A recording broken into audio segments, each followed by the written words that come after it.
اگر شخصیت معلم ضعیف باشه شخصیت ملت ضعیف میشه. اگر جهانبینی معلم ضعیف باشه جهانبینی تمام ملت ضعیف میشه. اگر معلم خرافاتی باشد جهانبینی تیره داشته باشد تمام ملت هم خیلی تربیه می‌یابد. ولی اگر معلم جهانبینی نوین و پیشرفته و وسیع داشته باشد همه ملت هم خیلی میشه.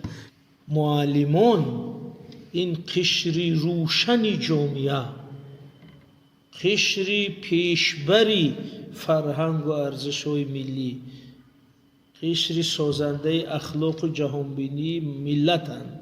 بنابراین اگر معلمان با همین روحی وطنداری مسلح باشند تمام همین مردم در همین روحیه تربیه می‌یابند.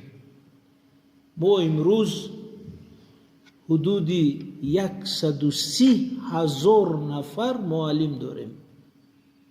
130,000 نفر در جمهوری معلم است و حدود 2.5 میلیون نفر خواننده داریم در مکتب ها. 2.5 میلیون نفر خواننده. از جمله همین پگوی دیگر 200,000 نفر به صنف یک میرن.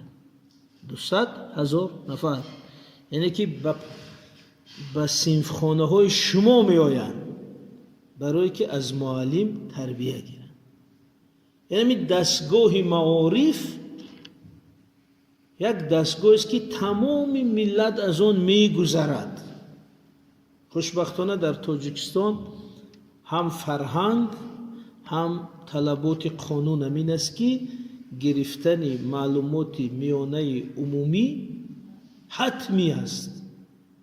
همین حتمی بودن باعث میشه که همه چه دختر چه پسر از پرتای مکتب گذرد و 11 سال در پای صحبت و درس شما میشیند تمام ملت.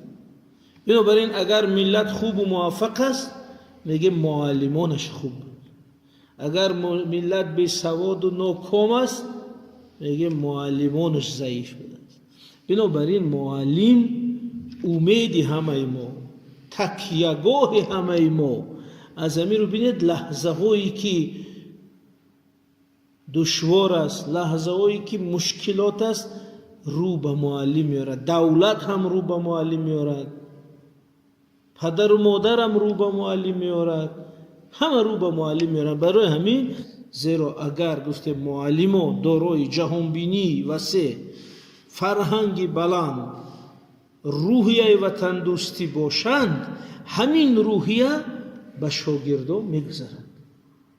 وظیفه معلم هرگز فقط درس دادن خالی نیست. شما اگر گوش کرده باشید من بارها یک نظریه خود رو میگم که ما 2 رسالت داریم. 2 رسالت یعنی 2 وظیفه، 2 مسئولیت. یکم مسئولیت کسبی، دوم مسئولیتی ملی یا جمعیتی. رسالتی کسبی، رسالت ملی. رسالت کسبی چی است؟ اگر معلم خوب، معلم متماتیک خوب، حلال درس بده، همون 45 دقیقه درس را هر دقیقش با حساب و با شمار هدفمند استفاده شود تا اینکه بچه همون درس همون مضمون یاد گیرد. این وظیفه کسبی. ولی در برابر این وظیفه ملی، ملت سازی، جامعه سازی است که او بچه رو هم از نظر اخلاقی، هم از نظر ترتیب و تربیه، هم از نظر جهانبینی، از نظر ارزش ها، روحیه ملی، روحیه انسانی نیز باید تربیه کنیم.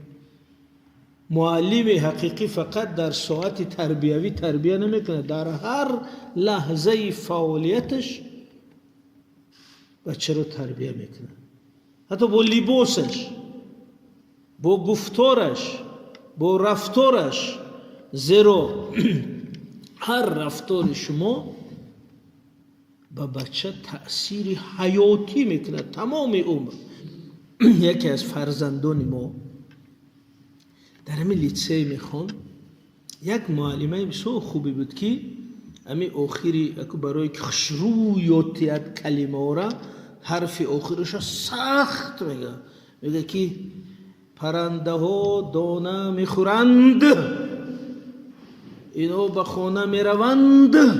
امی دیک این بیچاره تو حضر هم خیلی گب میزنه کودکی ما، یکی این میروند میشوند، میگم نگوی خیلی وای در صنف یک هم خیلی یاد داده است. تمام حیات اکوی هم خیلی گب میزند، میروند میکنند. این ببینید همین یک رفتارش تربیه. یا یکی نمجا اگه طرفی مثبت شدیم، یک معلمه خالقه بوده همجا. همین رئیس کمیته پدر و مادران است، یک دختر داره همینجا در خانه میفته که من معلمه میشم، مثل خالقه میشم. بعد این پدرش میگه که در همین زمان قریب هیچ کس نمیگه من معلمه میشم.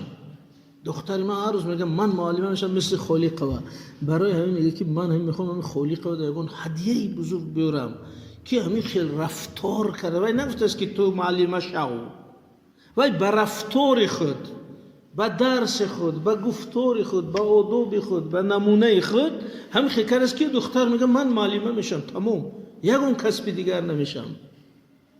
بنابراین ما با تمام رفتار و گفتار و فعالیت خود در کنار اون که درس میگوییم و علم میتیم باز او رو میسازیم، تربیه میکنیم. بنابراین پس چی گفتیم؟ رسالتی کسبی یاد دادن بیولوژیا با رسالتی ملی و انسانی که یاد داده شخصیت ساختن، اخلاق ساختن. از همین رو اگر شخصیت معلم ضعیف باشه شخصیت ملت ضعیف میشه. اگر جهانبینی معلم ضعیف باشه جهانبینی تمام ملت ضعیف میشه.